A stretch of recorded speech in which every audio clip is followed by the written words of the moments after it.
আপনাদের বাবার জন্য কি শপিং করলাম, কোথা থেকে শপিং করলাম এবং কিভাবে ইতালিতে পার্সেল পাঠালাম তার সবই থাকছে আজকের ভিডিওতে।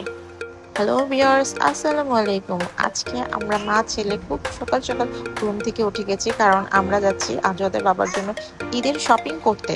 যেহেতু ইটালিতে আমরা পার্সেল পাঠাবো আর পার্সেল যেতে যেতে প্রায় 15-20 দিন সময় লাগে, তাই আমরা চাচ্ছিলাম ঈদের আগেই যেন ওর বাবা হাতে পার্সেলটা পেয়ে যায়, তাই এখনই ঈদের শপিংটা করে নিতে।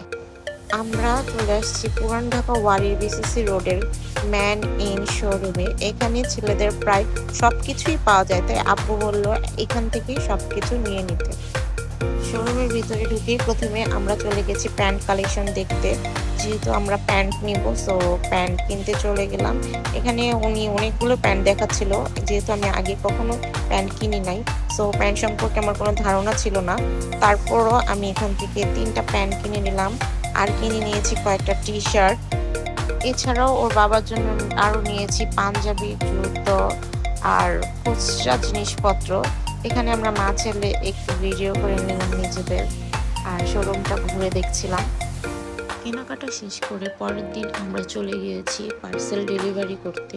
পার্সেল ডেলিভারি করতে অবশ্যই আপনাদের জিপিও যেতে হবে, যেটা বাইতুল মোকাররমের সাথেই অবস্থিত।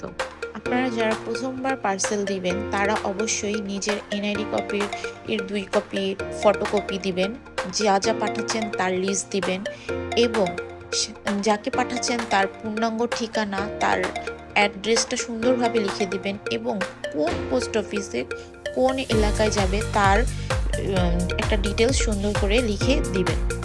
এখানে যারা আপনার জিনিসপত্রগুলো সুন্দরভাবে প্যাকেট করে দিবে তাদের একটা আলাদা চার্জ আছে, সেটা কেজির উপর নির্ভর করে। আপনি উপরে দেখবেন তাদের পেছনের দেয়ালেই লেখা থাকে কত কেজির উপর কত টাকা চার্জ দিতে হবে, সেটা আপনি আলাদা করে ওনাদের দিয়ে দিবেন। পার্সেল প্যাকেট করার পর তারপর আমরা অন্য একটি কাউন্টারে পার্সেলটা জমা দিয়ে দিয়েছি। আমাদের টোটাল 5 কেজি 300 গ্রাম হয়েছিল মালের ওজন, সেই হিসাবে আমাদের টোটাল খরচ পড়েছে 4,410 টাকা ভ্যাট সহ। তারপর ওখান থেকে আমাকে একটি ট্র্যাকিং নাম্বার দেওয়া হয়, যেটা দিয়ে আমি আমার মালগুলো কোথায় আছে, পার্সেলটা কিভাবে আছে সেটা আমি ট্র্যাক করতে পারি। দোয়া করবেন যেন পার্সেলটি সঠিকভাবে আজওয়াদের বাবার কাছে পৌঁছে যায়। ততদিন পর্যন্ত সবাই ভালো থাকবেন, সুস্থ থাকবেন। আল্লাহ হাফেজ।